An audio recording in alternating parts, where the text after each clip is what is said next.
realizar este seminario. Como ustedes ven, primero tuvimos que ver el problema de la agenda en cuanto a días y a meses, ¿verdad?, para poder dar este seminario. Y finalmente el doctor Luis Ponce, que es el director de posgrado de CONACYT, que nos presentará el seminario el día de hoy, como anunciamos la semana pasada, ya fue posible. Es un funcionario mucho muy atareado. Luego van a ver el número de posgrados que maneja y el número de estudiantes que esto significa.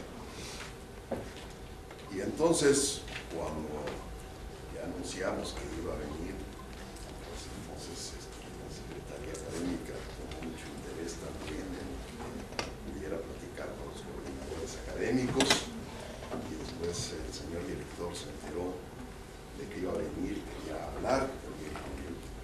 Y entonces, nosotros ya lo tenemos aquí, y vamos a pedirle que nos hable acerca de algo en lo que él ha estado involucrado ya por un buen número de años.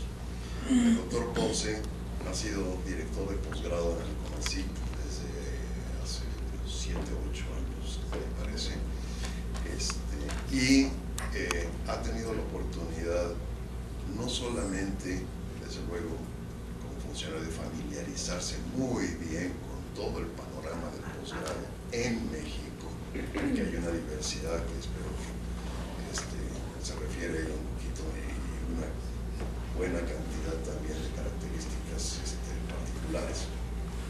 Pero además, me consta, porque hemos platicado, él ha pensado mucho sobre el problema del posgrado. Y precisamente eso es lo que me gustaría que enfatizara un poco acerca de sus reflexiones acerca de los posgrados que tenemos y cuáles son los posgrados que quizás debiéramos tener o debiéramos empezar a pensar en tener. Así que, doctor Luis Ponce, muchísimas gracias por venir por aquí, y lo dejo para que nos explique todo lo que... Muchas gracias. Ya está bien. Así está bien. Bueno, ante todo quiero agradecer la presencia del director general del CINVESTAT, un gran amigo, un buen conocido que hemos cabalgado, ¿no?, en varias empresas que nos hemos propuesto, él desde el CINVESTAT, yo desde el CONACYT, ¿no? Y agradezco a los organizadores de este seminario, y verdaderamente me pusieron un reto muy difícil, ¿no? Y sobre todo me da mucho gusto dirigirme a ustedes, a los estudiantes, porque son becarios del CONACYT. Y miren, voy a hacer un esfuerzo de qué es lo que a mí me hubiera gustado escuchar de un funcionario del CONACYT, ¿no?, cuando era yo estudiante, pero sobre todo hacernos aquellas grandes preguntas de la vida que quisiéramos tener una respuesta, pues a la hora, sobre todo, de pues las grandes decisiones las toma uno a una edad muy pequeña, ¿no? De qué carrera, con quién se va uno a casar, bueno, hay muchas cosas que difícilmente lo puede uno tomar, que quisiera uno tomarlo cuando ya tuviera uno algo de experiencia, ¿no? Pero pues, así es la vida, ¿no? Y hay que verla. Miren, este esfuerzo que voy a hacer es presentarles primero, o sea, cómo se construye una política pública. Es decir, que va más en concordancia con un seminario de doctorado transdisciplinario en desarrollo científico y tecnológico para la sociedad, ¿no?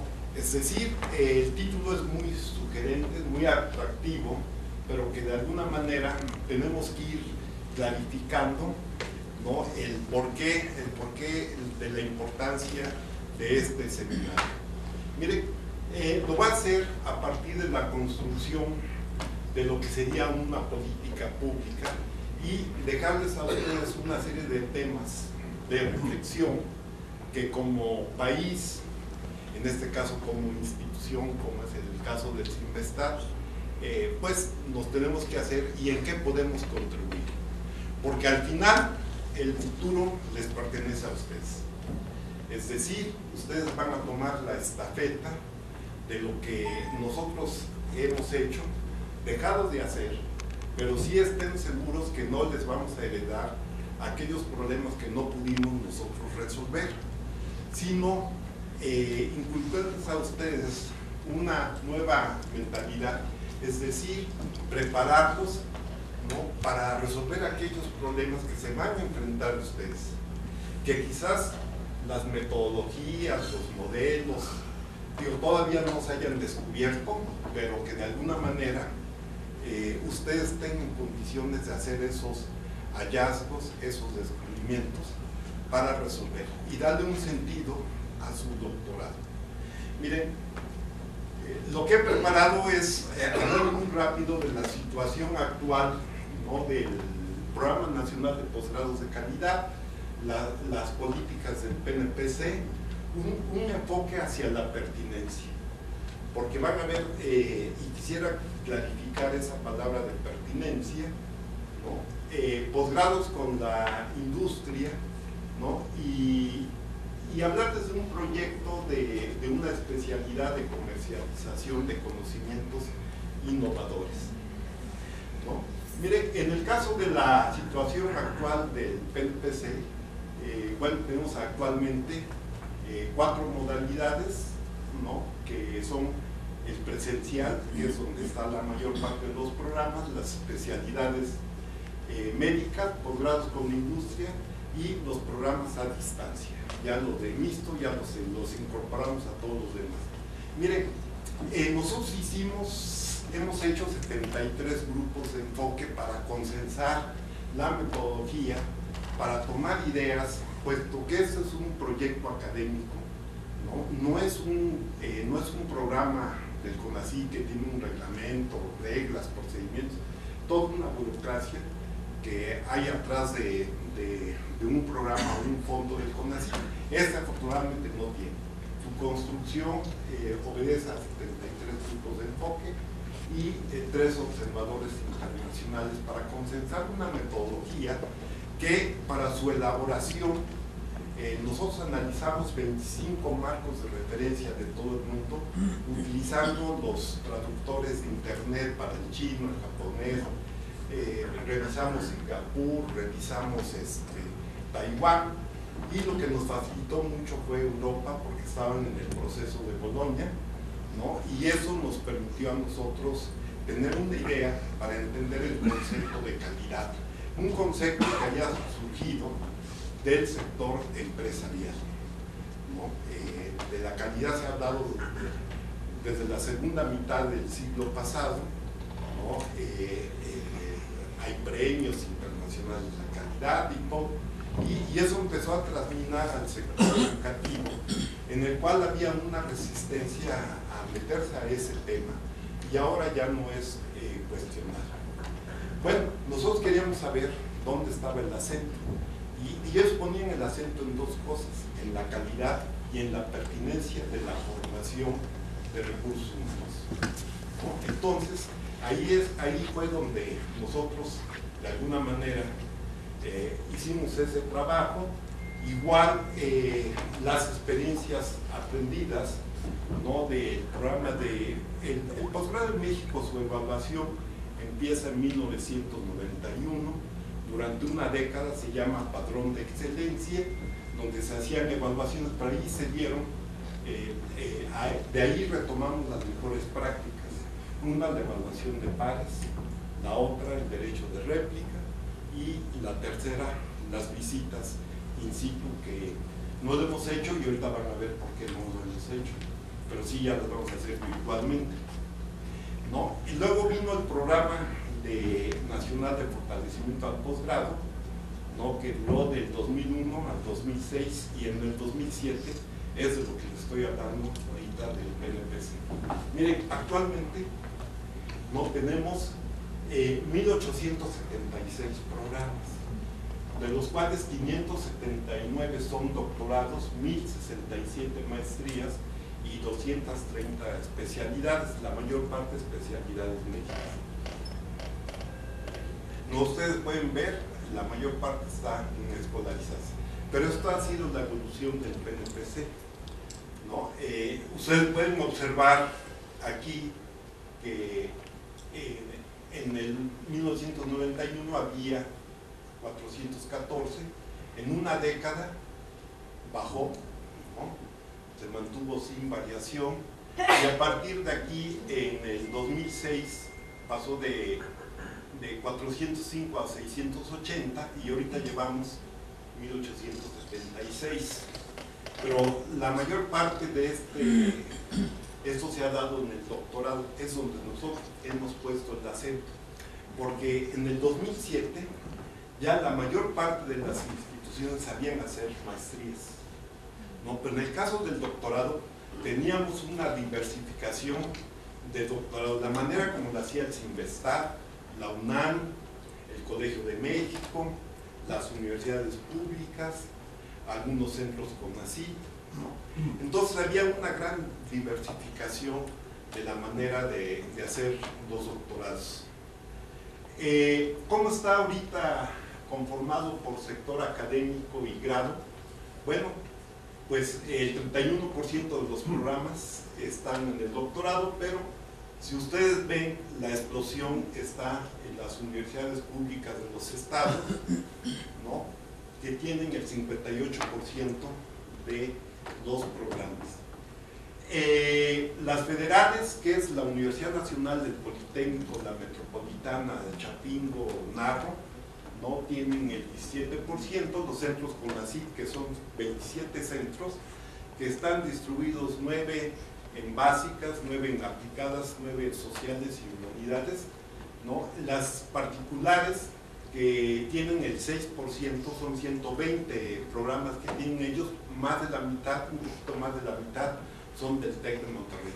Pero debo decirles lo siguiente: en el país hay 8.522 posgrados que se ofertan en toda la República, en datos del 2010, debo decir, porque no se han consolidado otras cifras, de los cuales el 62% de esos programas lo ofrece el régimen particular, ¿no?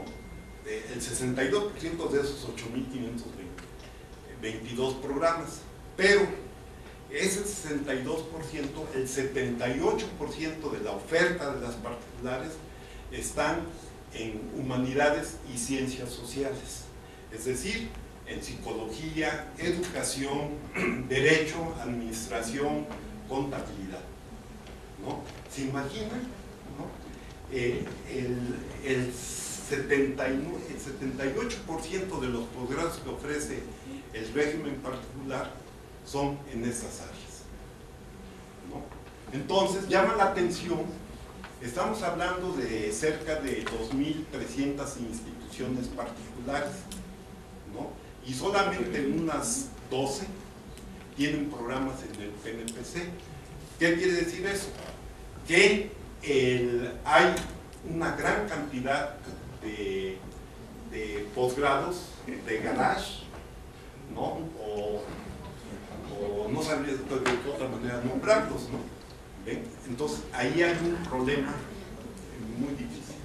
Bueno, luego están los centros de investigación federales, y ahí la mitad de los programas, así como dijimos del TEC, son del CINVESTAR, ¿no?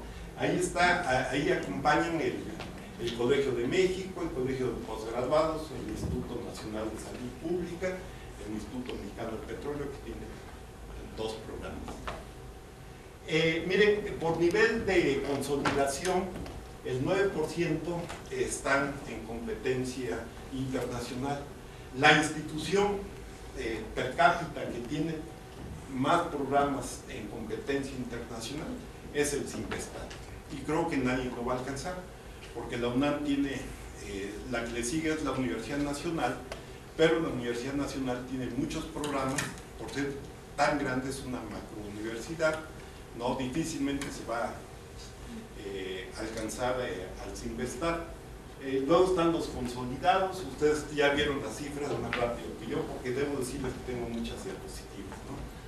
Entonces, miren, si clasificáramos el PNPC no por las áreas del SNIT, sino por ciencias básicas, bueno, que son las dos áreas del SNIT, ¿no? Ciencias físico-matemáticas y ciencias de la tierra, biología y química, las aplicadas es medicina, ciencias de la salud, biotecnología, ciencias agropecuarias y todas las ingenierías, ¿no? Y humanidades y ciencias sociales que ustedes ven ahí. Ustedes pueden observar que el máximo de programas, y eso quiero que fijen este numerito, ¿no? Del 48% de los programas están en ciencias aplicadas, ¿no? La presentación es para ustedes, se la piden a los organizadores, ¿eh? Miren, las becas, no, traje aquí una diapositiva del director general que presentó en la feria de posgrado, ¿no?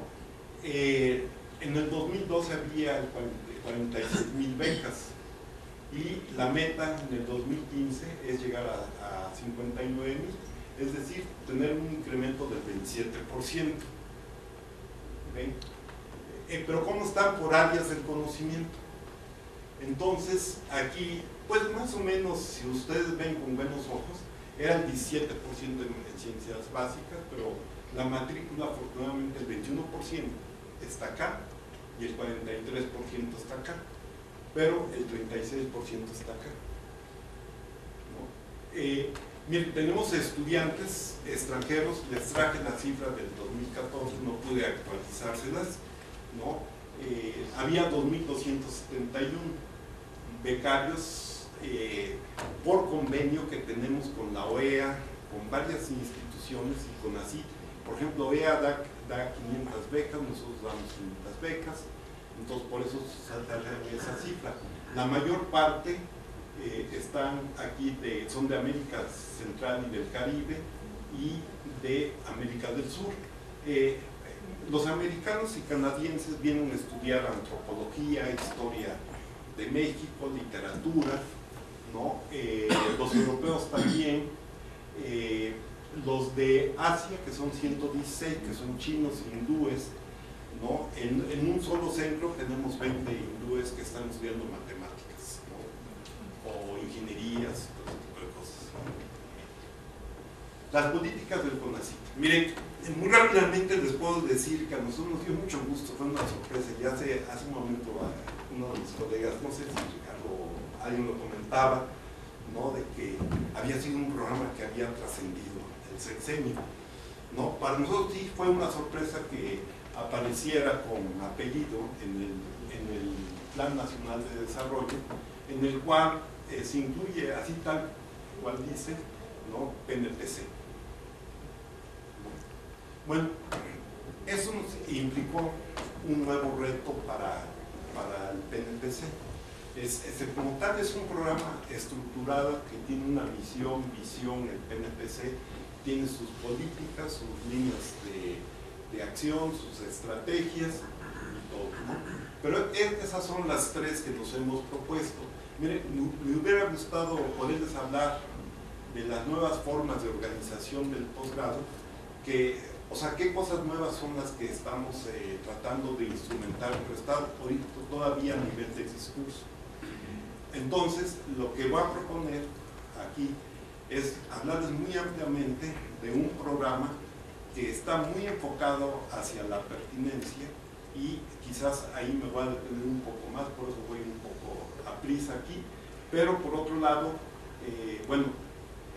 tocar estos dos puntos y voy a invertir el orden de su análisis. Por ejemplo, para incrementar la capacidad de absorción del conocimiento científico y tecnológico y de investigación por parte de los sectores de la sociedad, pues tenemos esas acciones que se han hecho en la dirección adjunta, ¿no?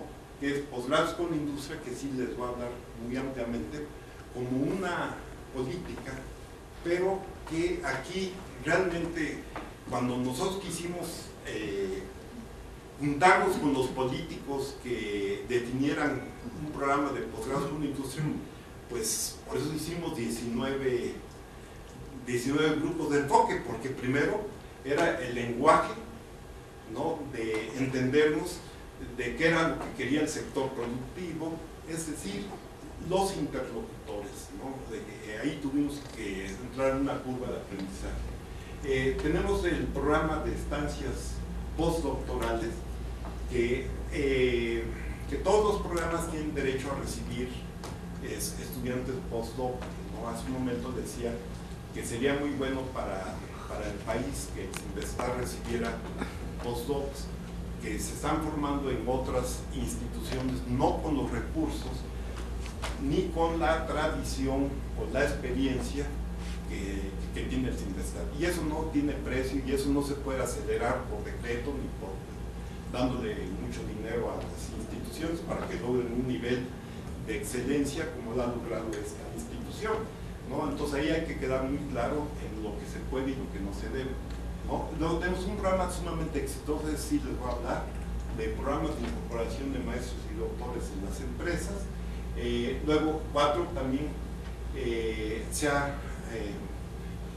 impulsado mucho la vinculación y también cómo pues, los sectores de la sociedad hacerles ver, ¿no?, de la importancia que tiene la ciencia, la tecnología y la innovación en todo su quehacer productivo.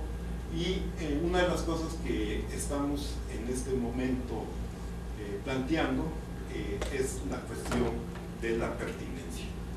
En lo que se refiere a posicionar el posgrado mexicano de alta calidad en el ámbito internacional, sí, nosotros hemos incluido, ¿no?, la inclusión de la perspectiva internacional en el PNPC a través de indicadores para la evaluación, doctorados compartidos. Tenemos ahorita 15 doctorados con otros países que por parte de Cinvestar lo tiene, ¿no?, programas de doble titulación o cotutela, programas ofrecidos total o parcialmente en inglés, capaces de recibir estudiantes no hispanoparlantes. Es el caso, por ejemplo, del CIMAC, un centro CONACYT, ¿no?, donde los cursos, algunos cursos se dan en inglés, pero sobre todo la frontera norte, el Tecnológico de Monterrey, la Universidad de Nuevo León y muy pronto la Universidad de Chihuahua y la Universidad de Baja California van a ofertar algunos de sus cursos o programas en inglés. Bueno, la experiencia internacional durante los estudios y las becas de movilidad, en el caso del doctorado es obligatorio, en el caso de las maestrías es deseable. Los estudiantes extranjeros en México, yo les había hablado de la OEA. ICA es un organismo agropecuario interamericano, Clarkson es de ciencias sociales y CLAF es de física. Luego está el programa de fortalecimiento académico del posgrado de alta calidad, que es un programa que está ahorita en revisión y que esperamos dar noticias a fin de este mes. Miren, el CONACYT hizo una estrategia, me voy a sentar un poco por toda la científica y entonces me voy a estar parando y sentando a la vez, ¿no? El programa especial de ciencia y tecnología, conocido como PCIT, tiene 5 grandes objetivos. Bueno, los pueden leer. Ahí el que realmente impacta es el de formar y fortalecer el capital humano altamente calificado. Miren, aquí ahorita vamos a ver algunas cifras, ¿no? Si hay una preocupación del CONACYT y particularmente de la dirección del posgrado de cómo ir orientando este programa cómo prevenir futuras catástrofes, ¿no? De decir, bueno, vamos por buen camino, pero tenemos que ir cuidando muy bien esto. Bueno, todo esto es para desarrollar las capacidades para transitar hacia un modelo de una economía basada en el conocimiento. Entonces, eso es lo que quisiéramos. Miren, bueno, ¿qué ha hecho CONACYT para la formación de recursos humanos? Para lograr esa capacidad científica. Bueno, el año pasado sacó su programa de cátedras, ¿no? Y está abierto ahorita la convocatoria 2015 Pero miren, estas son las áreas del PCITI, ¿no? Energía, sociedad, conocimiento del universo, ambiente, desarrollo sustentable, salud, desarrollo tecnológico, ¿no? Esos catedráticos son personal del CONACYT, son investigadores que se asignan por un tiempo que puede ser de 5 o 10 años o según la productividad de estos catedráticos. Todos tienen derecho a ser catedráticos de acuerdo con las bases que marca la convocatoria, pero esos fueron los 574 cátedras que se otorgaron el año pasado. Entonces ustedes pueden observar dónde pusieron el acento. Bueno, esta ha sido la evolución del Sistema Nacional de Investigadores, de 18.553 del 2012, y en el 2015 pues tenemos 23.315 investigadores. Miren, la matrícula total del PNPC, ¿no? Según un estudio que hizo la Dirección de Posgrado en junio del 2014, estábamos hablando de 68.556 estudiantes en el PNPC, ¿no? Esta matrícula total se ve reflejado, bueno, la mayor parte, casi la mitad, porque corresponde a la mitad de los programas, como ustedes pueden ver, aquí están las públicas, en las federales, que es la UNAM, el POL, como les había dicho, las particulares, los centros de investigación federales, los centros CONACYT, ¿no? Los tecnológicos y otros que se refiere a Claxon y a la universidad, un solo programa de la Universidad de la Ciudad de México. Miren, aquí quisiera hablarles, ¿no?, de lo que sería la parte medular. Decía el contexto, ¿no?, de lo que es el PNPC y del país, un poco qué es lo que está haciendo la formación de recursos humanos.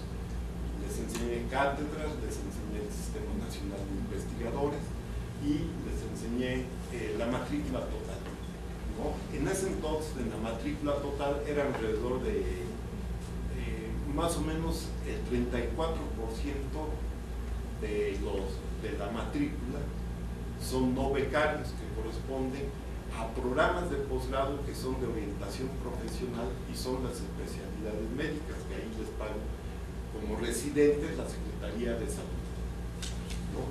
En lo que yo quisiera hablarles es por qué hablar de un enfoque hacia la pertinencia. Miren, aquí en esta tabla lo que ustedes están observando es una productividad acumulada, ¿no?, de los estudiantes. Ustedes pueden observar ahí que tenemos 122,000 y pico referencias, ¿no?, de productos, ¿no?, que han desarrollado los estudiantes, particularmente del doctorado, incluye todo. Pero como les decía, es una investigación acumulada. Es decir, por ejemplo, un posgrado que ingresó en el 1995 o que tuvo su primera generación de egresados en ese año, a partir de ese momento nosotros empezamos a capturar de ese egresado su productividad, ¿no? Y de alguna manera esa productividad se la adjudicamos al programa de posgrado como parte de su excelencia y sus calificaciones, ¿no?, para seguir subiendo de nivel. Ya ven que les había presentado competencia, consolidado en desarrollo y reciente creación, entonces les sale. Si ustedes observan en esta tabla, ¿no?, el 97.2%, ¿no?, de la productividad de los estudiantes está en la generación del conocimiento, y en aplicaciones del conocimiento, ¿no?, está el 2.8%. Miren, aquí hay una gran disyuntiva, porque si bien les decía que observaron que el 48% de los programas estaban en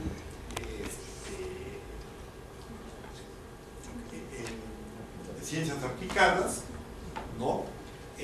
Pues uno esperaría no esto, sino un poco más. Miren, hay que manejar estos datos con mucha cautela, ¿no? Porque, miren, apostarles a la investigación aplicada no es algo trivial, no es algo sencillo, es algo de mucho riesgo el querer sacar un desarrollo tecnológico que, pues hay muchas, como ustedes ven, el 48% de los programas pues están dedicados a las ciencias aplicadas. Pero hay riesgos que no hay riesgos en la básica o en las humanidades y ciencias sociales. El riesgo es que un desarrollo tecnológico, para que se convierta en innovación, tiene que pasar por un tamiz sumamente complejo. No es algo trivial, no puede tener una factibilidad tecnológica, pero no una factibilidad económica, o viceversa, ¿no? Cuando piensan que les puede salir bien una cosa económica, pues, se frustran porque el resultado tecnológico no era lo que esperaban. Miren, entonces aquí hay que hablar con mucho cuidado, porque de alguna manera el desarrollo tecnológico implica muchas cosas, ¿no? Por ejemplo, la factibilidad, primero, bueno, me va a ayudar un poco también José, ¿no? De que en el laboratorio las cosas se pueden dar de una manera increíblemente notable, publica uno, y eso es lo que uno publica rápidamente, ¿no? Luego, transferir la escala laboratorio a escala piloto, ahí ya se enfrentan con retos tecnológicos, y entonces ahí no es a veces tan fácil reproducir la escala laboratorio de la escala piloto, y luego del piloto al industrial, ya se imagina, ¿no? Los costos de cada una de las etapas que tiene la innovación tecnológica, como lo vamos a ver más adelante, ¿no? Implica necesariamente un mayor costo en la investigación, ¿no? Entonces, por eso decía, pero algo tenemos que hacer con respecto a la cuestión de la pertinencia. Está el problema, están las dificultades, pero ¿cómo lo han hecho otros países? ¿Cómo lo han hecho otras organizaciones académicas para salir exitosos, ¿no? Entonces, es un poco el diálogo que yo quiero entablar con ustedes respecto a este problema. Miren, la productividad es el 2.8%, se distribuye de esta manera, ¿no? En ciencias básicas, ciencias aplicadas, humanidades, ciencias sociales, es el último. Aquí en desarrollos tecnológicos lo que hacen los de humanidades, ciencias sociales, son a veces software, ¿no? Por ejemplo, para encuestas, o bien un software que resolvió un problema muy particular de una comunidad, de una sociedad, ¿no? Pueden ver ahí, por ejemplo, derechos de propiedad, derechos de, pues sí, ellos tienen mucho, libros, de proteger el derecho de autor, etcétera, etcétera, ¿no? Pero eso es eso. Miren, esas son las áreas del PCITI, y esta es la manera, por ejemplo, que se clasificaron los programas, ¿no? El 95% de los programas se clasificaron en esas líneas, perdón, en los temas prioritarios del PCITI, que es la segunda columna. Estas son las grandes áreas, y cómo cada programa, cada coordinador de programa se clasificó que su investigación tenía que ver con alguna de las temáticas del PCITI. Miren, esto para la dirección de posgrado es una información importantísima, estratégica, porque nos permite a nosotros decir, bueno, estamos formando gente que puede tener una incidencia en esta temática, ¿no? Sobre todo para buscar recursos y que no nos recorten el dinero, ¿no? Pero miren, aquí ustedes pueden observar las temáticas que de alguna manera el PCITI reúne demandas de las secretarías que conforman el gobierno federal y también de los sectores sociales y productivos, ¿no? Por ejemplo, en desarrollo tecnológico ustedes pueden observar esto, ¿no? Energía, ¿no? Que es ahorita donde le está apostando el gobierno, ¿no? Salud, sociedad, ¿no? Bueno, están ustedes observando cómo se mueven las cuestiones, quizás un poco rápido. Por ejemplo, en sociedad, fíjense, a los programas les interesan los estudios de la cultura humana, ¿no? Como primero, luego le siguen estos dos, ¿no? Entonces ustedes pueden observar aquí, me voy a regresar, por ejemplo, en desarrollo tecnológico, fíjate lo que son las cosas, fíjate que es biotecnología, ¿no? Lo que les llama la atención. Y en ambiente, ¿no? Pues protección de ecosistemas y biodiversidad, ¿no? En conocimiento del universo, bueno, pues entonces no existirían los hilos paralocas, ¿no? Yo soy físico, por cierto. Entonces bueno, pues es la física, la matemática, química y sus aplicaciones, lo cual pues da muchas satisfacciones, ese tipo de cosas, ¿no? Miren, si nosotros de las 9,000 y pico de referencias, ustedes ven que es desarrollo tecnológico, pero donde está más concentrado es acá, en sociedad. Bueno, entonces, si ahí está dedicada la formación, entonces vamos a hablar ahora de cómo vamos a enfocar muy bien esos estudios a formar a la gente que resuelva realmente los problemas que tiene esta sociedad. Y es lo que yo quiero referirme también. Miren, no tengo todos los programas del Cinvestat, pero esto da una idea, Ricardo, más o menos, si tú te das cuenta, aquí donde pone el acento el Cinvestat, ¿no? Entonces, digo, no están todos los programas, ¿no? Pero el 40% es muy significativo, ¿no? Que esté en desarrollo tecnológico, luego le sigue salud, ¿no? Entonces, bueno, aquí no es la vocación, ¿no? Pero eso son más o menos cómo se mueve y no, es un muestreo, y ya los que hacen teorías de estas cosas de muestras y todo, de encuestas y todo, pues ya es un muestreo que... Pero aquí viene la pregunta: ¿cómo orientar los efectos del proceso formativo de los programas del PNPC hacia la pertinencia? Entonces, evidentemente, ¿no?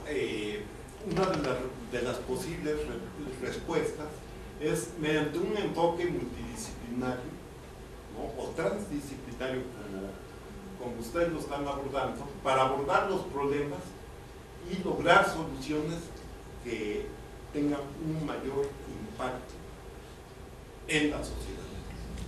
Miren, lo que ustedes estudian en su doctorado, pues tiene que ver con esta conjugación, ¿no? Esencialmente.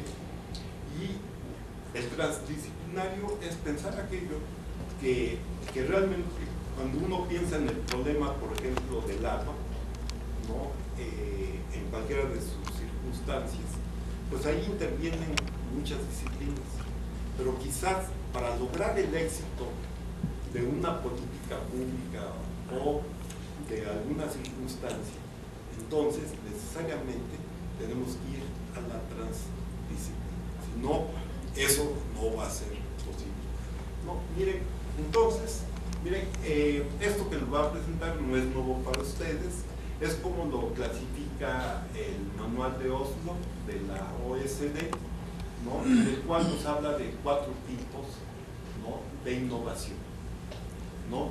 Nos habla de la innovación tecnológica, que está dirigida a aquellos de nuevos productos, procesos y servicios, o mejora de los que ya están ahorita, que agreguen un valor agregado, pero necesariamente están orientados al sector empresarial, ya sea industrial, sector primario o de servicios, ¿no? Y evidentemente es ¿por qué las empresas quieren eso? Para aumentar su productividad o competitividad. Después está la innovación organizacional, que está orientada a las buenas prácticas, a la organización del trabajo y a las relaciones de la empresa, pero se caracteriza particularmente por el uso intensivo de tecnologías blandas para aumentar su eficiencia y su eficacia, ¿no? En esas empresas. Y luego está la innovación en mercado, que está orientada esencialmente a la comercialización. Y ahí lo que nosotros hemos visto en este siglo, por ejemplo, es el incremento tan notable de ventas por internet, por tarjeta, por móviles, tabletas, etcétera, ¿no? O cualquier otra idea, por ejemplo, que haciendo uso de las redes sociales, etcétera, etcétera. Pero aquí, está para buscar nuevos mercados, pero esencialmente lo que hace esto es que tres tipos de innovación están orientadas y dirigidas hacia el mercado. Y por consiguiente la podemos medir en pesos, en costo-beneficio, en pesos, en dinero, ¿no? Lo que deja o no deja está ahí. En cambio, la innovación social está dirigida a afianzar o a crear nuevos valores sociales y están orientados a los sectores público, social, educativo y cultural. Y esas son innovaciones no enfocadas al mercado. Quiero hacer aquí un paréntesis importante no importante, un paréntesis con ustedes de reflexión. Miren, este país se ha caracterizado en los últimos meses, en los últimos años, en tener una cultura de la violencia en contraposición a una cultura de la paz, ¿no? De alguna manera es un país que tenemos serias limitaciones en el bienestar. En contraposición tenemos una inseguridad, ¿no? Hay muchas cosas, por ejemplo, que nos duele mucho como país de lo que está pasando. Bien. Entonces, eso es lo que voy a tratar de platicarles un poco de estas reflexiones que esencialmente las quise traer en ese seminario, no las he hecho públicas, no de ninguna manera, pero sí, ¿cuál sería ese enfoque? La aceptación social y el uso de propuestas innovadoras constituyen los criterios principales para avanzar en la economía del conocimiento. Tenemos que marchar todos juntos. No podemos un sector de la sociedad que esté apuntalando, ¿no? Porque no se trata aquí realmente de un efecto locomotora que jala a los demás. Entonces, a veces cuando pensamos en las políticas públicas, siempre pensamos en particularizarlas en un sector y no verlas como un todo, ¿no? Entonces, ahí hay algo importante. Miren, el manual de Oslo señala la innovación puede estar presente en cualquier sector de la economía, incluyendo los servicios públicos, tales como la salud y la educación, ¿no? Las directrices de este manual de Oslo, sin embargo, se han diseñado esencialmente para tratar solamente las innovaciones del sector empresarial. Eso incluye las actividades manufactureras, por ejemplo, todo lo que se hace ahorita en la industria automotriz. El sector primario se refiere al petróleo, a ese tipo de sectores, y los servicios, ¿no? Dice, la innovación es también importante para el sector público y social, sin embargo, se sabe menos sobre los procesos de innovación no orientados al mercado, ¿no? Hay mucho trabajo por hacer en el examen de la innovación y el desarrollo. En el caso de la innovación social, ahí los indicadores no se pueden definir ahorita, como decía, En el caso del sector productivo, es cuánto dinero deja, o no deja ganancias, es costo-beneficio esencialmente. En el caso de la innovación social, la única forma de dar indicadores es lo tienes o no lo tienes, cuando lo tienes y cuando no lo tienes, qué beneficio, ¿no? Entonces ahí eso es también muy importante. Bueno, tenemos que profundizar, diseñar un marco conceptual para analizar precisamente este tipo de innovación, ¿no? Voy a pasar aquí. Miren, ¿qué son los valores sociales de la innovación? El bienestar, la cultura de la paz, la calidad del medio ambiente, cultura y arte, calidad de vida, educación, servicios públicos, gobernabilidad, Estado de Derecho, desarrollo humano, salud, democracia y bienestar. Creo que todo eso lo compartimos y carecemos mucho nosotros de eso. Necesitamos profundizar más en esto, ¿no? Porque, pues miren, tiene poco sentido hablar, ¿no?, en un marco, por ejemplo, que las reformas estructurales van a incrementar la inversión, el empleo y todo, pero si no se aborda de una manera integral de esto, bueno, tenemos que resolver problemas sumamente estructurales. Miren, hablar de pertinencia, ¿no? Por ejemplo, vamos a pensar, nosotros tenemos posgrados, maestrías y doctorados, por ejemplo, en música, tenemos en artes escénicas, tenemos muchos de historia, de literatura, ¿no?, historia ya dije, bueno, de todas las humanidades, filosofía, ¿no?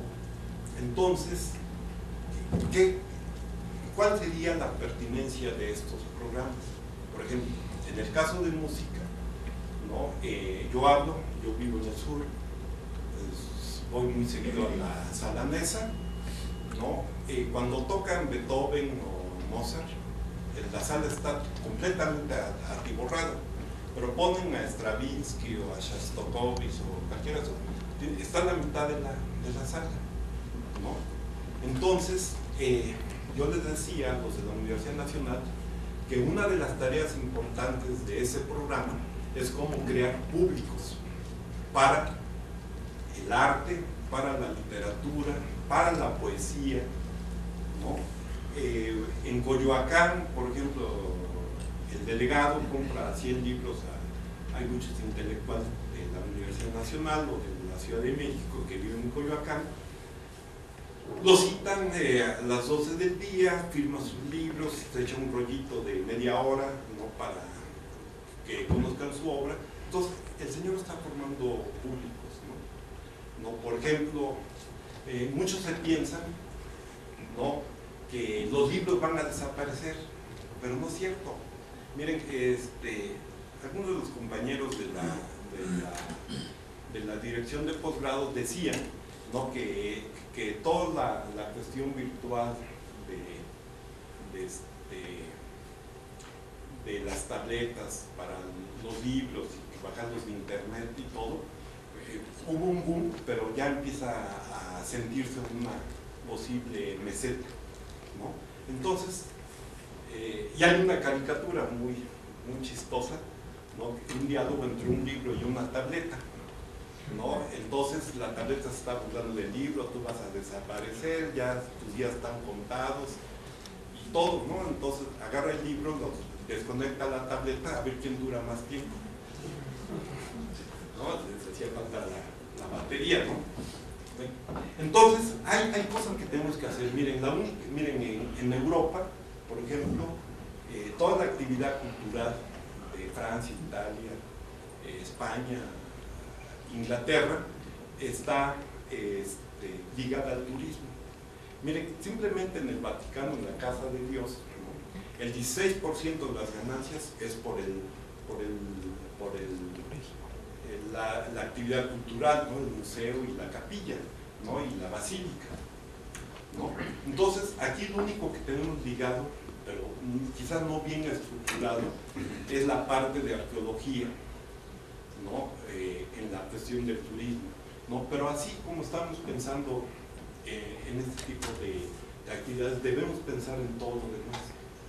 ¿Ven? Yo les decía, tenemos que profundizar, por ejemplo, en todo esto de una manera armónica. Tenemos que abrir los espacios de discusión, de un mayor acercamiento hacia la sociedad, además por supervivencia, ¿no? Digo, necesitamos que los estudiantes que se están formando en las áreas sociales y de humanidades tengan su espacio, pero con un sentido, ¿no? De llegar a resolver problemas, ¿no? Y solamente se puede hacer de una manera multidisciplinaria, ¿no? El problema de los derechos humanos, de cómo profundizar en una cultura de la paz, qué es lo que tenemos que hacer en contraposición a una cultura de la violencia que tiene este país, ¿no? En el caso, por ejemplo, del PCITI, ¿cómo identificamos estos valores sociales? ¿No? Digo, simplemente por la temática que decían algunos programas que estaban abordando, ¿no? Entonces, como ustedes ven, bueno, pues el combate a la pobreza, que de alguna manera están sumergidos en los valores sociales que propone como punto de discusión. No son esos son los valores que diga la UNESCO, que diga la ONU, no, sino son sugerencias, tanto lo anterior como estos. Por ejemplo, esto surge, no, precisamente que tenemos que dar atención a estos problemas, ¿no? Por ejemplo, seguridad ciudadana, protección a los inmigrantes, seguridad alimentaria, derechos humanos, asentamientos, sociedad y economía digital, gestión integral del agua, protección de ecosistemas, biodiversidad, ciudad y desarrollo urbano, políticas públicas y de prospectiva, prevención de riesgos naturales. Bien, como ustedes ven, es una problemática muy pertinente para nosotros, ¿no? Pero ¿cómo podemos nosotros empezar a abordar o crear eso? Miren, luego, posgrados con la industria. Miren, todo que yo hable de esto, de este tipo de innovar, porque al final, miren, innovar es hacer obsoleto lo que estamos haciendo en este momento. En el momento que estamos pensando de cómo hacer las cosas diferentes para mejorarlas, ¿no? Empieza el proceso de innovación, ¿no? Bueno, aquí ustedes tienen un esquema que yo le pedí permiso a un agente del TEC de Monterrey porque me gustó, porque resume más o menos de alguna manera la idea, ¿no? De la innovación, ¿no? Bueno, todo lo que se refiere a posgrados con la industria y otro programa que está muy ligado a esto que ahorita les voy a platicar.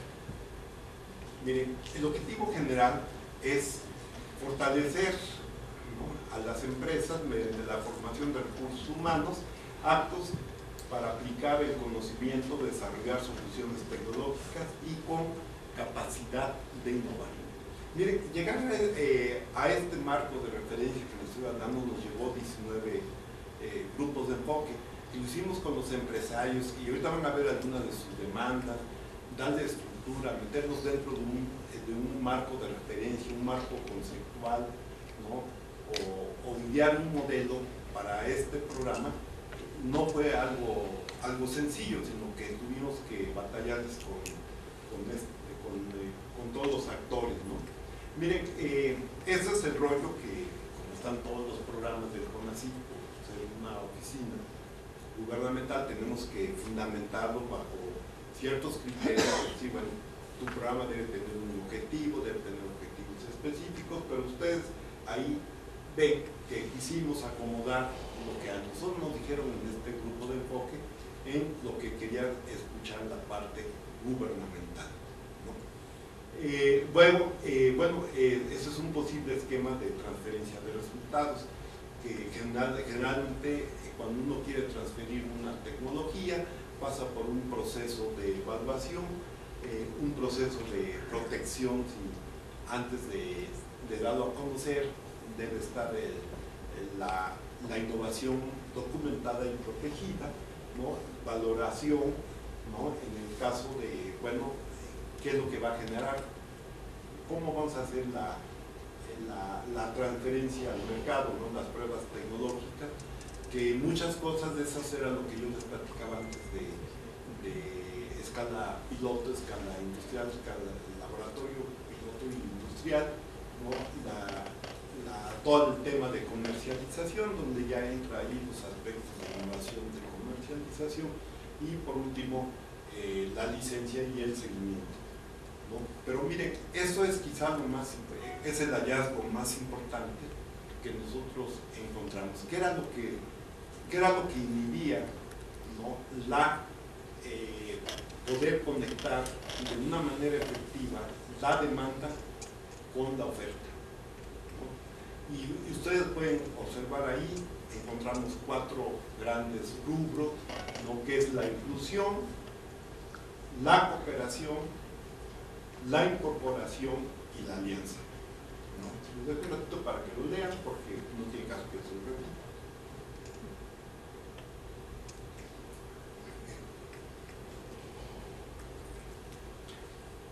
¿Cómo operan los programas, ¿no? Que tenemos ahorita? Y ahorita les voy a mostrar qué programas tenemos.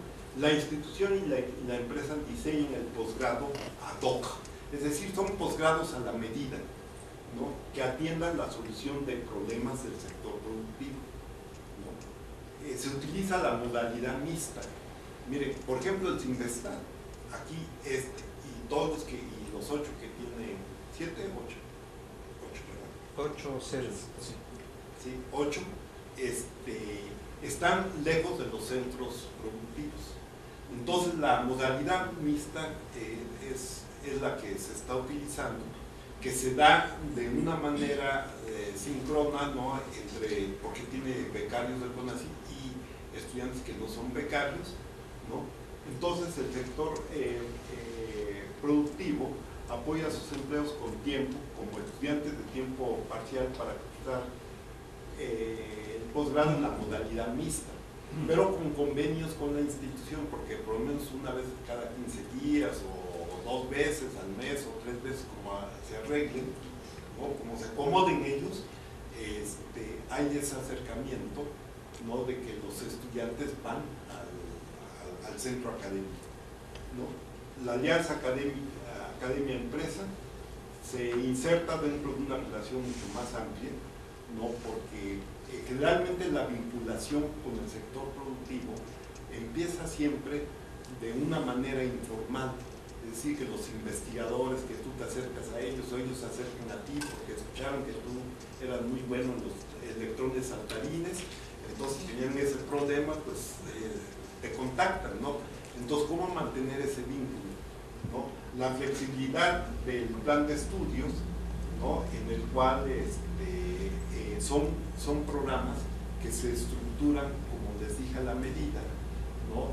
Hay un conjunto de materias, ¿no? Un tronco común básico del posgrado y otros que van ajustando a las necesidades de la temática de la tesis, ¿no? Y la codirección de proyectos terminales, ¿no?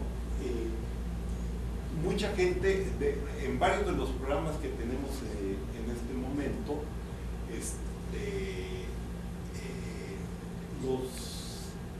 la gente de las empresas incorpora al núcleo académico básico, ¿no? Aunque no tengan el doctorado, ¿no? Si se trata de un doctor, pero puede dar un seminario porque tiene mejor conocimiento del problema, ¿no? Entonces hay una fuerte interacción entre el problema y la solución. El problema de las empresas, la solución académica. Bueno, esa es parte de lo que ellos quieren. No, pero aquí lo explico mejor. Las tesis, desde el principio, ¿no? Los estudiantes eligen el tema de tesis porque como son empleados de las empresas ya traen una idea. Los que son becarios son los que están apoyando al programa de los investigadores en nuevas ideas sobre ese tema, ¿no? Que puede ser una cuestión, como vamos a ver ahorita, de prospectiva o de buscar alternativas cuando se trata de un nuevo producto, ¿no? Entonces, esencialmente, esto nos pidieron los empresarios, ¿no? Gestión del conocimiento, nuevos productos, procesos o servicios con fines de explotación, generación de nuevos conocimientos y su utilización, desarrollos de instancias de cooperación para la innovación, nuevos negocios basados en innovación. Todas estas son demandas, ¿no?, de las empresas, como lo vamos a ver a continuación. Miren, en gestión del conocimiento está todo eso. Es en lo que tuvimos diferentes tipos de empresas o de empresarios de diferentes giros, ¿no?, desde los tequileros y cerveceros que le entran muy duro al chupe, esos estaban muy interesados en ese tipo de cosas, ¿no? De la industria automotriz, manufactura avanzada, de la aeronáutica, tuvimos de todos los sectores.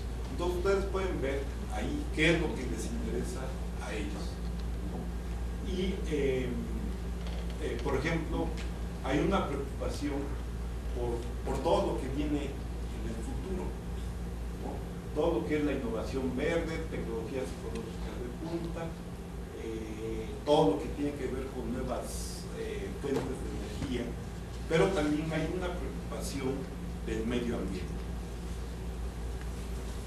Miren, estos son los programas que tenemos actualmente registrados en el PNPC de posgrados con industria.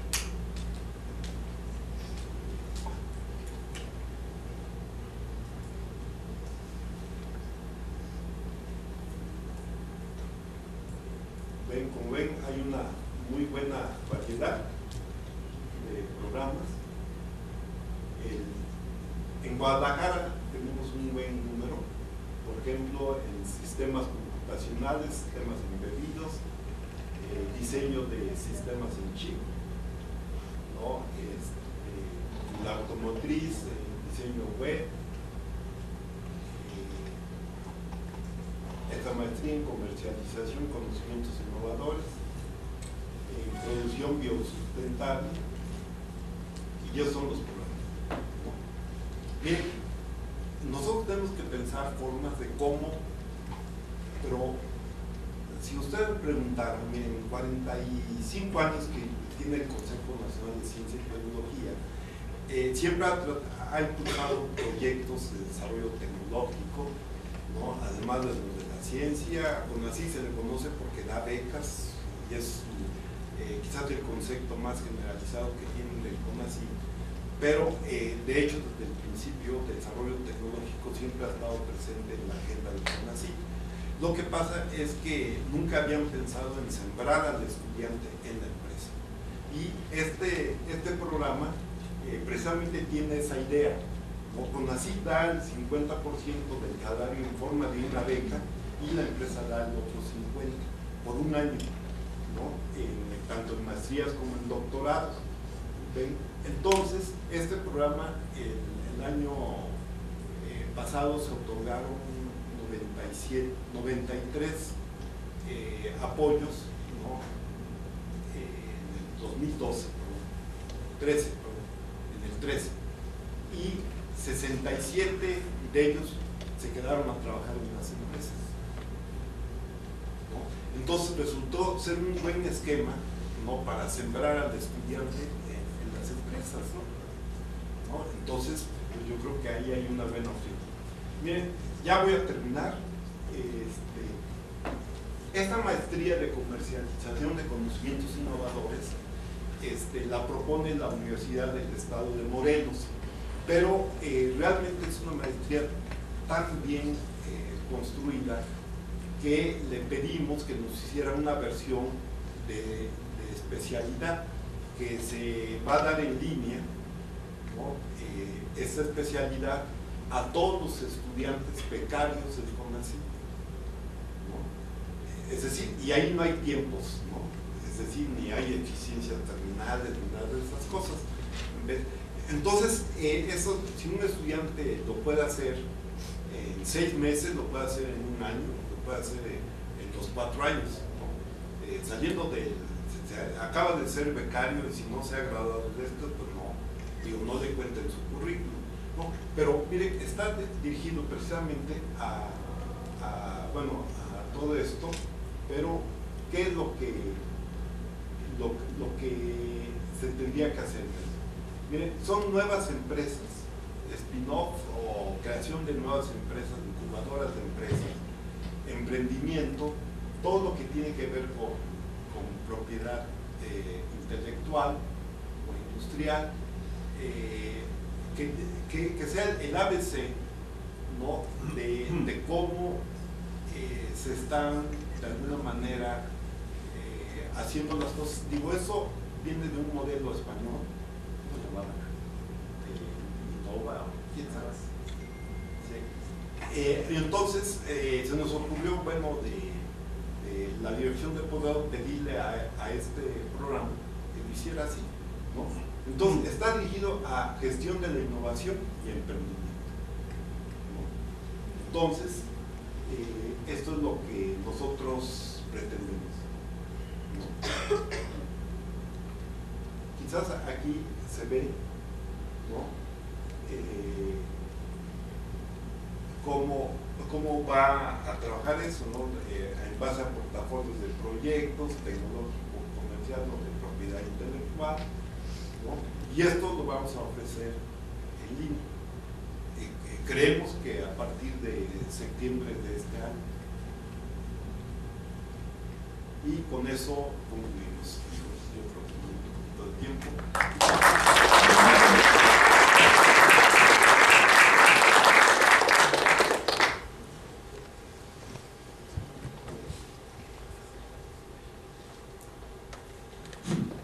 Bien, pues muchísimas gracias, Luis. Ha sido muy instructivo y como ustedes ven, el tema del seminario del día de hoy presentado por el director del posgrado del CONACYT se resume en 4 palabras, y esas 4 palabras son desarrollo científico y tecnológico para la sociedad, ¿correcto? Que coincidentemente es el tema de nuestro doctorado. Entonces, el CONACYT, a través de sus programas de apoyo a la formación de recursos humanos, y el CINVESTADO, a través de este programa, tenemos los mismos objetivos. Entonces, hay oportunidad para muchísimo diálogo y queda pues abierto para sus consultas, preguntas. A ver, Lilian. Por favor. Bueno, muchas gracias, la plática está muy buena. Y casualmente me cayó como anillo al dedo porque ahorita estoy trabajando en unos temas parecidos a esto y me surgen muchas dudas, pero me voy a centrar principalmente en 2. La primera tiene que ver con este asunto. Se habla mucho de la vinculación y demás, pero se habla de vinculación con otras entidades, con otras estructuras y demás, pero ¿qué pasa con la vinculación interna? Y voy a lo siguiente, ¿no? Este programa pues trata de fomentar mucho un sentido, una dirección, ¿no? Principalmente en la formación de las futuras generaciones, ¿no? Pero no concuerda con visiones que tienen otros modelos del mismo CONACYT, como puede ser el SNI, ¿no? O sea, se habla de vincular a los estudiantes, pero el SNI no promueve justamente esa vinculación en los científicos. Entonces, desde ahí pues está roto la estructura, ¿no? O sea, jalan para diferentes tensiones, y eso tiene que ver con la otra parte que me interesa, ¿no? La parte de los estudiantes, al tratar de vincularlos, y usted mismo lo decía, ¿no? Cuando llega el estudiante, pues llega a trabajar con un investigador que tiene un interés y que no le interesa esa otra parte. O sea, aquí mismo nos pasa, ¿no? Queremos hacer luego muchas cosas, pero nuestros tutores dicen, no, deja todo eso, tú céntrate en tu tesis, ¿no? O sea, agarra tu carrilito y enfócate, ¿no? Y la verdad es que pues sí tiene razón, ¿no? O sea, uno está aquí para formarse en ese sentido. Entonces también no hay este otro interés. Y otra cosa que yo veo es como que hay una doble moral, un doble discurso en todo lo que vemos en este sentido. Por un lado está muy metido el aspecto comercial y de la innovación hacia la industria, pero por el otro lado, cuando usted habla sobre los valores sociales de la innovación, pues no aparece, se desvanece. Y eso pasa en todo el discurso científico. Y eso genera una gobernanza contradictoria. O sea, por un lado, se está fomentando que unas reglas, estas políticas públicas, se orientan en un sentido, pero cuando se materializan por parte del investigador, que es algo que yo ahorita estoy viendo, que es la teoría del principal y el agente, el principal dice, se tiene que ver hacia allá, y el agente pues dice, pues sí, yo veo para allá, pero me dirijo hacia otro lado. Y tiene que ver, bueno, en el conocimiento se da mucho porque el que maneja la información, el conocimiento, es el investigador y no el principal. Sí, tienes toda la razón, ¿ves? Mira, casualmente hoy tuvimos una reunión en la mañana donde hablaban, ¿no?, de la responsabilidad social de las instituciones, ¿ves? Entonces, sí, efectivamente, yo te debo decir que en estos 7 años del PNPC sí ha habido tentaciones de alinear el programa a ciertos intereses muy particulares de una política pública.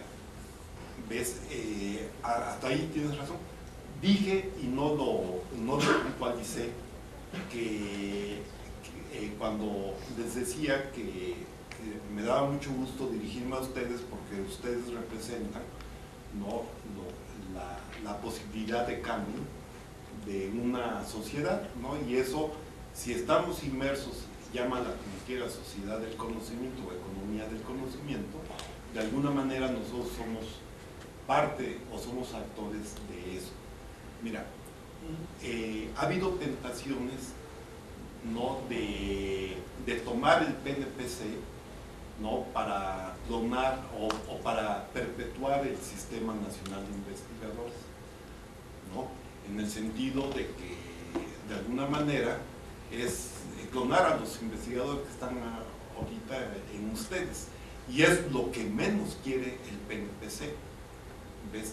Mira, yo estoy hablando, como tú dices, en un discurso que puede resultar ahorita un poco en el vacío, ¿ves? Porque si tú me dices qué casos de éxito se tienen si queremos promover una innovación social, pero mira, lo que nosotros, lo que trata el PNPC es sembrar en ustedes este tipo de inquietudes, ¿no?, de que los 4 tipos de innovación, hay un sector que lo está impulsando mucho porque significa dinero para ellos, ¿no? Cuando hablamos de innovación social, ¿en qué va a beneficiar esto? Bueno, yo te diría en empleos, pero para eso tanta teoría y tanta metodología.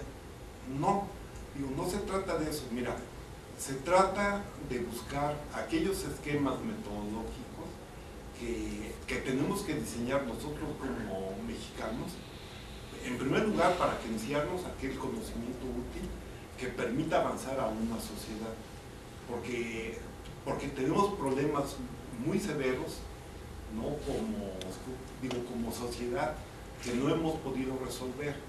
Mira, desde hace 70 años se habla de acabar con los analfabetas y la cifra sigue aumentando por arte de magia, ¿no? ¿Ves? Hace 70 años éramos el 70% autosuficientes en alimentos y ahora no lo somos, ¿ves? Entonces estamos perdiendo espacios como sociedad por una cuestión de políticas. Entonces, como yo les decía, yo les voy a hablar de una política en este momento que es la que yo conozco, que es la que yo tengo la responsabilidad de instrumentar, pero esto no es posible si yo no cuento con el apoyo, ¿no?, de los coordinadores del programa. O sea, el cambio debe ser total. El SNI, te digo, significa un ingreso muy importante para los investigadores, ¿no?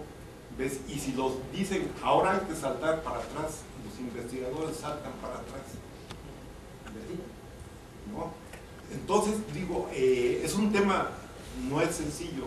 Cuando tú lo planteas, tú mismo te das la respuesta, ¿no? ¿Ves? Pero sí podemos profundizar el tema, ¿no? Y es más, si quieres dentro, ¿tú cuándo sales de acá del Sinvestat? Un año. Ah, dentro de un año nos vemos.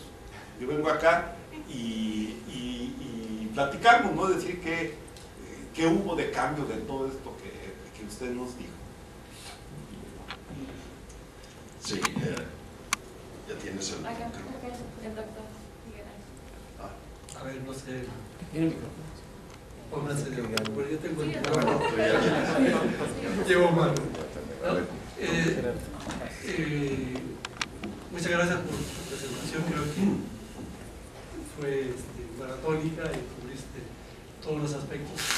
Pero creo que hay un nicho de oportunidades que no está incluido en tu presentación, que hemos visto que en nuestro programa algunos de nuestros estudiantes lo han aprovechado muy bien, que es el sector legislativo.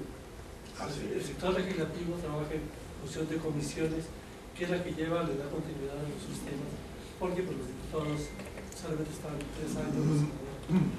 Bien, allí tenemos 4 estudiantes que han estado trabajando en ese plan de Muy interesante. y yo creo que eso, el salud, Sí. transgénicos, por supuesto energía, etcétera. Sí. Creo que eso, el perfil de nuestros egresados Sí. se ubica muy bien. Ah, pues sería muy interesante que les pusieran allí a hacer indicadores de impacto. Ah, perdón. Indicadores de impacto para los legisladores. Por ejemplo, hay legisladores, por lo menos entre el 40 y 45% que nunca han subido a tribunas, ¿no? Entonces, ¿para qué están ahí, no? Entonces, ¿qué es lo que hacen, no? Por ejemplo, sería muy bueno, por ejemplo, ya que están haciendo ese tipo de cosas, hacer, por ejemplo, cierto tipo de indicadores para medir las políticas públicas, ¿no? ¿Ves? Mira, nosotros lo hacemos a nivel del consejo, ¿ves? Porque a mí sí me piden hacer ese tipo de situaciones. Mira, yo acabo de preparar un rollo, más o menos así, porque así me lo pidieron. Necesitamos un rollo para el foro de los diputados, estuvo la semana pasada o antepasada, no sé, ¿ves?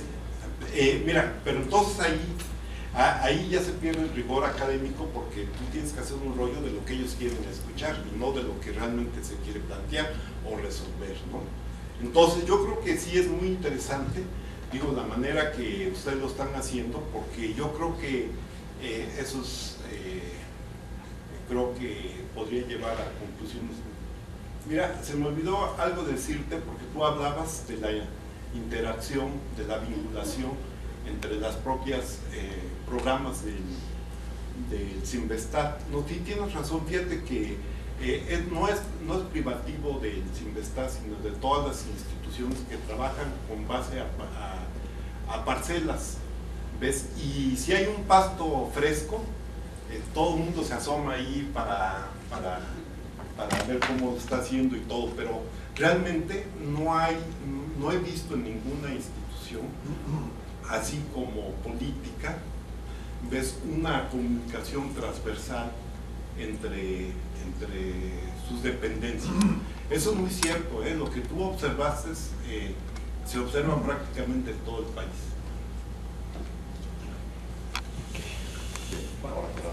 Sí, pues muchas gracias, la presentación fue excelente, muy general y da para muchas reflexiones, creo, en muchos de los diferentes aspectos. A mí en particular me llamó la atención el que la mayor parte, por poquito, pero la mayor parte de los posgrados están en el sector privado. Eso eso es lo que te digo. Sí. Da para reflexionar y verlo desde diferentes perspectivas, por ejemplo, qué está pasando con el sector público. Sí. Pero en particular me llamó la atención que solamente un pequeño porcentaje de esos programas de posgrado está en el PNPC. Entonces la pregunta es, ¿tienen ellos algún incentivo para aplicar y para someterse a una evaluación? ¿O está ocurriendo lo mismo que con el Sistema Nacional de Investigadores, en el que simplemente los descalificamos porque no están, pero tampoco tienen ninguna razón para estar en el Sistema Nacional de Investigadores?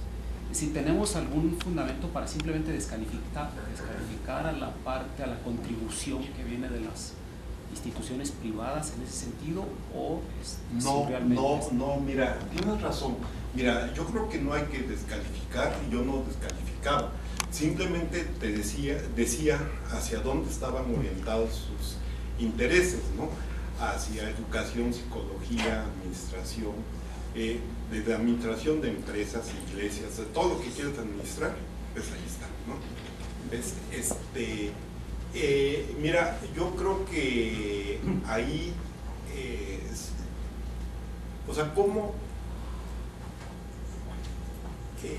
Mira, para el Tecnológico de Monterrey, sus ganancias están más en los egresados que los que están inscritos, porque a sus egresados le están ofreciendo diplomados, cursillos, actualizaciones profesionales, y se los cobran a 20,000, 30,000 o 50,000 pesos.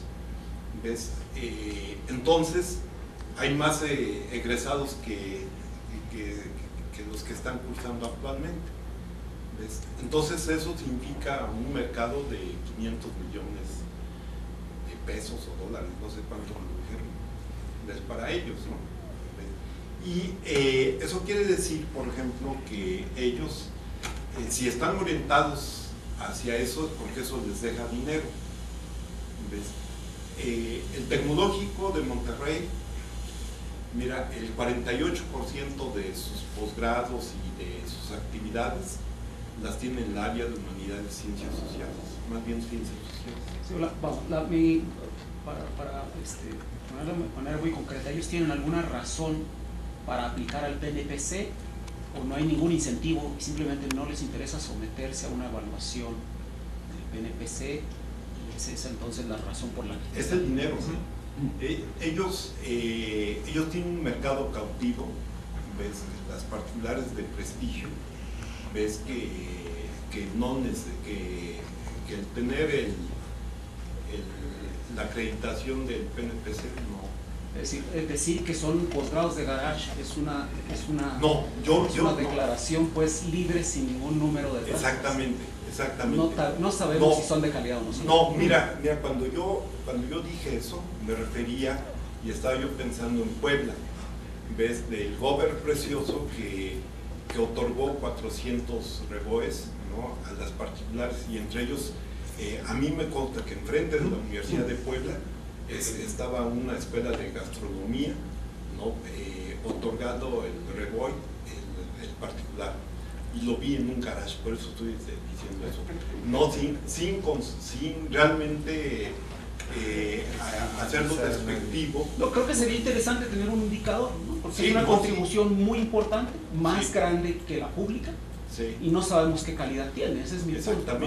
Exactamente. Aunque tradicionalmente tendemos a simplemente descalificar al sector privado como de poca calidad, Sí. pero no tenemos un indicador para eso. Es correcto, es totalmente correcto. Mira, lo que pasa que yo sí ya tengo el indicador, ¿no? de evaluación, que es el primer indicador, pero después nosotros ya tenemos una serie de indicadores de productividad y todo del PNPC.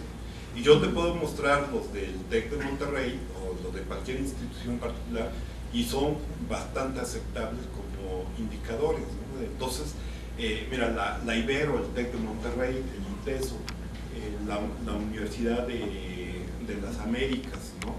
La Popular de Puebla, ¿no? Que son las que tienen posgrados con nosotros, ¿ves? Y están empujando muy fuerte, ¿ves? Y ya ellos tienen, ¿qué te diré? Cumplen con los parámetros, ¿no? Del SNI, ¿no? Para sus programas que son de orientación a la investigación, ¿ves? Y el TEC, y todos ellos han hecho un esfuerzo notable, ¿no? La SAI empieza, ¿no? Y todo, no, para nada se descalifica. Yo creo que más bien es en el sentido que dices, ¿no? Que haría falta trabajar en ciertos indicadores que midieran la calidad y la pertinencia de esta formación, porque, por ejemplo, si tú haces un estudio ahorita, ¿dónde están los egresados del TEC, ¿no? Del ITAM y todo eso? Pues están en el gobierno, están en las empresas, digo, transnacionales. Lo que sí debo decir en justicia, en algo que sí nos ocupa y nos preocupa, pero nosotros estamos viendo en términos positivos, ¿ves? Es que en estos posgrados con la industria el 80% de las empresas son transnacionales, ¿no? ¿Ves? Y eso hay que decirlo muy claramente, es Bombardier, es Airbus, la Ford, toda la industria automotriz, ¿ves? Y de las empresas, digo, todo lo que ustedes vieron de Guadalajara, ¿no? Está ahí Intel, está Motorola, no sé si esté ahí o no, pero todas son empresas transnacionales. Pero lo que sí te digo es que la primera minoría en el Valle del Silicón es de mexicanos, no son de hindúes o chinos o todo, ¿no? La primera minoría y que han hecho desarrollos, ¿no? El segundo de a bordo, ¿no? El de Google, ¿no? Es un mexicano. Tenemos mexicanos muy destacados en todo este tipo de cosas, ¿ves? Lo que pasa es cómo hacemos para retener y para crear un ambiente ecológico adecuado para que se dé el conocimiento, ¿no? ¿Ves? Mira, en otras instituciones donde yo he estado hemos discutido qué es lo que necesita el Sinvestat para que se dé un premio Nobel acá. ¿Qué es lo que tenemos que hacer? No, espérame, no. Bueno, mira, a Molina fue mi compañero en el Instituto Mexicano del Petróleo. Su trabajo lo realizó en Estados Unidos. No, digo, no es eso, ¿ves? Porque hay mexicanos que han hecho trabajos importantes acá, ¿no? ¿Ves? Hay muchos casos, ¿no? Mira, yo creo que el talento, o sea, ¿cómo hacemos para retener? ¿Cómo hacemos para que el talento, qué tenemos que hacer un invernadero? ¿O qué hacemos, no? Cualquier cosa que tú digas lo podemos hablar y podemos construir un ambiente realmente para que se dé, ¿no? Mira, yo creo, te digo, conociendo en las instituciones que yo estuve en Francia y todo, que se dé un premio Nobel, mira, por lo menos donde yo estuve y que ha habido premios Nobel, es más, medio trabajé ahí en la mesa de Lavoisier, ¿ves? Todas esas cosas, ¿ves? Son comunes y corrientes, ¿no? ¿Ves? Los investigadores, no, yo creo que hace falta algo, te digo, que nos permita ir evolucionando a través del tiempo, de ir consolidando cosas, no que se den. Mira, lo que pasa es que antes el conocimiento, por lo menos de los premios Nobel anteriores del siglo pasado, prácticamente, era un poco el conocimiento libre y todo eso, pero si tú ves ahora los premios Nobel que se han dado, han sido más directos hacia la pertinencia y hacia las aplicaciones. Ve nada más la lista de nuevos premios Nobel, ¿no? De los últimos 15 años o 20 años y vas a ver que son comunes por ellos los premios. Bien, tenemos tiempo para 3 intervenciones más. A ver, doctor Hernández. Bueno, quisiera hacer un comentario. Me pareció muy bien su plática y realmente veo que tienen bien entendido muchos problemas, por ejemplo, la cuestión de contacto entre la industria y la academia con los estudiantes que están, bueno, todo lo que usted explicó, pero no sé si han detectado un problema que yo he detectado en mi universidad. Trabajo en la Universidad de Veracruzana, soy investigador allá, he sido muy sabático con el Sinvestat, y tiene que ver con la cuestión de que en humanidades normalmente no entienden muy bien las cuestiones científicas y tienen una ideología muy sesgada hacia cuestiones de considerar la ciencia como algo que no es del espíritu o incluso que es un mecanismo de control del imperio para tener dominado al tercer mundo. O sea, todo este rollo postmodernista de los 90s que en los países del primer mundo afortunadamente pudieron eliminar, pero que en México continúa. Entonces, por ejemplo, en mi universidad, la gente que nos dedicamos a la ciencia tenemos problemas incluso para conseguir cartas institucionales y tenemos problemas. Hay gente que trabaja, que tiene proyectos muy importantes, que son gente joven que ha trabajado años y años, de repente les pueden cerrar su laboratorio porque consideran que no es tan importante como cosas del espíritu. Y me refiero a todos los posgrados de humanidades que tienen un sesgo muy fuerte hacia cuestiones de, como llaman ellos, queremos formar gente crítica, probablemente no forman gente crítica, sino forman gente sistemáticamente escéptica y a todo lo que tenga que ver con el conocimiento de la ciencia. Y al final de cuentas, cuando usted habló de todo este tipo de situaciones de los valores que bueno, ahorita, como dijo, es una cosa importante, los valores para los aspectos de los derechos humanos, que la gente esté educada en el respeto al prójimo, a la honestidad, este tipo de cosas, pues creo que es algo importante. Pero si tenemos una parte de la academia saboteando las cuestiones de las cuales usted habló, por ejemplo, de tratar de que haya, que la industria cree riqueza, se me hace un contradicción político. Bueno, a lo mejor estoy exagerando, pero es algo que yo veo en la universidad. No sé si las otras universidades del país públicas tengan este tipo de problemas también. Sí, sí los tiene. Mira, yo creo que hay algo que vale la pena. Aunque el 80% de los programas están en los estados, el 48% de los becarios están en la capital de la República. No, cuenta mucho la cuestión de la tradición, ¿no? Y es algo, te digo, que para mí, cuando se habla de investigación, hay que hablar de las instituciones que son sólidas, ¿no? El CINVESTAT es una de ellas, ¿no? Les falta, como dijo el compañero que lo notó, él lo dijo, les falta una mayor vasos comunicantes entre los distintos departamentos para buscar problemas multidisciplinarios o transdisciplinarios, que es el objetivo de su doctorado. Entonces ellos quisieran ver, hacer un trabajo de campo y no lo ven en el CINVESTAT en este momento, ¿no? Por lo menos eso fue lo que yo le entendí. Mira, en el caso de la Universidad Veracruzana, como en muchas otras, pero particularmente en esa universidad, te digo, yo soy veracruzano, no puedo hablar mal de los veracruzanos. Entonces, digo, no hablar mal es entre comillas, ¿no? ¿Ves? Mira, de alguna manera, si podemos hablar de un estado autoritario, Veracruz lo representa muy bien, ¿no? En el sentido de que siempre son tricolores, ¿no?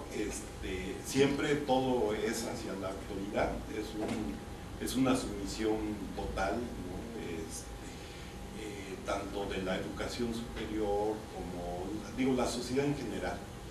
¿Ves? En la Universidad Veracruzana tuvo el atrevimiento, no la universidad, sino un programa de ellos, ¿no? Que salió inmediatamente del PNPC y asumimos las consecuencias, fue que el gobernador dijo, bueno, pues quiero ser doctor, ¿no? Se inscribió en el doctorado de Derecho, ¿ves? Y lo doctoraron, ¿no? Entonces, porque querían que él fuera el rector de la Universidad Veracruzana después de terminar su caso, ¿no? Su piso de caso. Bueno, ese programa salió, ¿ves? Y con la amenaza, ¿no? Pero salió, ¿ves? Entonces, mira, yo creo que de alguna manera, cómo inculcar esos valores en una sociedad, ¿ves? En un programa, ¿no? Era más fácil que yo saliera del CONACYT, ¿no? Que el programa saliera del PNPC, ¿no? Entonces yo creo que hay cosas que de alguna manera sí tenemos que abrir la discusión, abrir los espacios, ¿no? Digo, ¿cómo buscar esos espacios de libertad, ¿no? Donde pudiéramos ponernos de acuerdo y decir, bueno, esto nos salió mal, bueno, vamos a cambiarlo, bueno, ver qué hacemos, ¿no? ¿Qué hacemos para, por ejemplo, el problema que planteó el compañero, ¿no? Ya una buena tarea del coordinador, ¿no? De buscar ese espacio de interacción, ¿no? entre los distintos programas, ¿no? Lo que sí estoy cierto es que los programas cada vez son más multidisciplinarios, ¿no? En el sentido de que ya físicos puros, matemáticos puros, ya es como buscar vírgenes en A ver, ahora es Rigoberto. Muchas gracias por la presentación. A mí me gustaría poner sobre la mesa dos situaciones. Sí. Primero, mencionaba la parte que hace falta la experiencia en sitio por parte del CONACYT. En esta parte me gustaría proponer cómo aprovechar entonces la movilidad estudiantil a nivel posgrado, maestría, doctorado, para ejecutar indicadores o conformar una base de datos de estas experiencias, porque son estudiantes que han visto infraestructura, la parte de pedagogía, y muchas otras cosas, ¿no? Entonces ahí podría ser incluso una base de datos nacional. Y la segunda propuesta sería cómo reinventar el mismo concepto de innovación. En este caso, CONACYT podría promover las mejores prácticas o experiencias. Una que se me acerca velozmente es Chile, la parte de fiscalización de productos de importación, haciendo la parte de extensión de garantía, es decir, ya los productores son responsables sociales de sus desechos, es decir, ya en el bote de basura no va a llegar un foco LED porque tiene que regresar al fabricante. Entonces desde ahí pues ya garantizamos que no lleguen desechos a países como Ghana o que estén en el mar. Entonces, ¿cómo promover la innovación total redonda? Sí.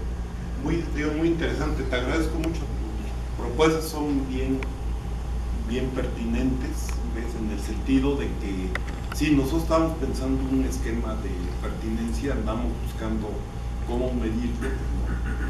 Pero creo que has hecho una buena propuesta en las dos, creo que sí las vamos a tomar en cuenta en estos grupos de enfoque. No, yo creo que sí se me hace muy... Mira, porque efectivamente becas no tiene capacidad, son como 20 gentes, ¿cuántos tiene? No sé. Como 10 gentes, ¿ves? Que manejan a 58,000 becarios. Entonces, si hay esquemas de seguimiento, nosotros vamos a hacer en la plataforma que presentamos el día de hoy a los coordinadores aquí en el CINVESTAT, está contemplado un módulo de seguimiento, ¿ves? Y ahí estamos haciendo visitas tanto físicas como virtuales, ¿ves? Pero lo que tú acabas de decir, yo creo que se puede incorporar a esto. Como yo digo, yo estoy de acuerdo en hablar de innovación, sí hay que buscar, y es lo que hemos estado haciendo nosotros. Se está preparando un libro de casos de éxito, ¿no? del programa de posgrados con industria, pero sí estamos en eso. Bien, entonces la última, Matsumoto. Muchas gracias, doctor Ponce. Y doblemente gracias porque hace unos 5 años que inició este programa de DCTS, describí cuántos programas podemos estar los profesores, y pues por ahí tenemos que ver, ¿no?, cómo determinar con qué criterio, y es algo que está pendiente. Pero mi pregunta es me parece excelente todo lo que comentó sobre los valores sociales, porque es un punto muy importante, ¿no?, para realmente estar conectado con la sociedad, la necesidad del país. Y lo último es la industria, pues la conexión. Esto desde los finales de los 80s es un tema que es un programa PREAIN, que era de enlace entre la industria y esta academia, que pues, siempre CONACYT ha estado apoyando. Los estudiantes, sea doctoral, maestrías de vinculación, ahora en ese sentido puedan necesitar más tiempo de permanencia o para desarrollar su estudio.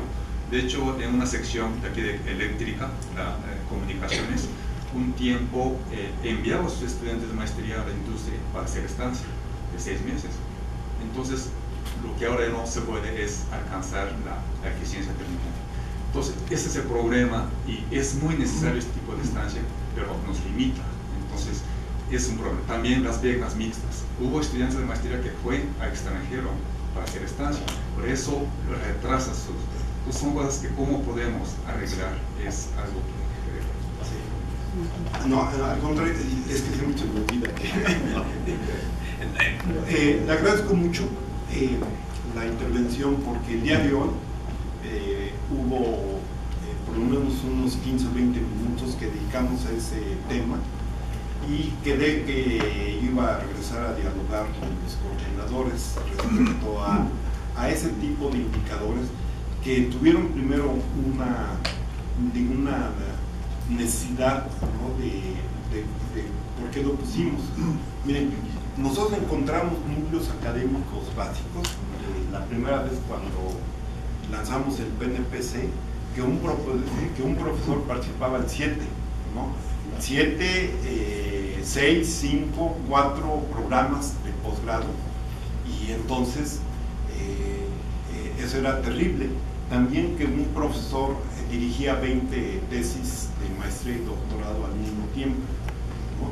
Entonces detectamos una gran cantidad de anomalías, y les digo, en las instituciones más importantes de este país, ¿no? Por eso fue que pusimos ese tipo de restricción. Miren, digo, es muy curioso cuando cómo nos comportamos en sociedad. Nosotros trabajamos bajo la confianza, nosotros no tenemos reglamento, nosotros tenemos un código de buenas prácticas, ¿no? Y le decimos a las instituciones, miren, este es nuestro código, ¿no? Digo, un reglamento, yo hago un reglamento, tengo 1856 maneras de que me pueden brincar, ¿no? Entonces yo no me voy a preocupar por eso, mejor les digo un código de buenas prácticas, y eso fue lo que hicimos en Veracruz, ¿no? Ellos faltaron al código de buenas prácticas, fue el argumento número 1 para que saliera ese programa, ¿ves? Entonces, y así ha pasado en otros también, ¿no? Entonces nosotros sí, en ese aspecto sí. Ahora, respecto a la problemática esta, nosotros como proyecto académico estamos dispuestos a dialogar con ustedes y entender, porque fuimos más aún en eso. Hay posgrados que requieren de un trabajo de campo mucho más largo que el de ciencias básicas, ¿no? o el de ciencias aplicadas, ¿no?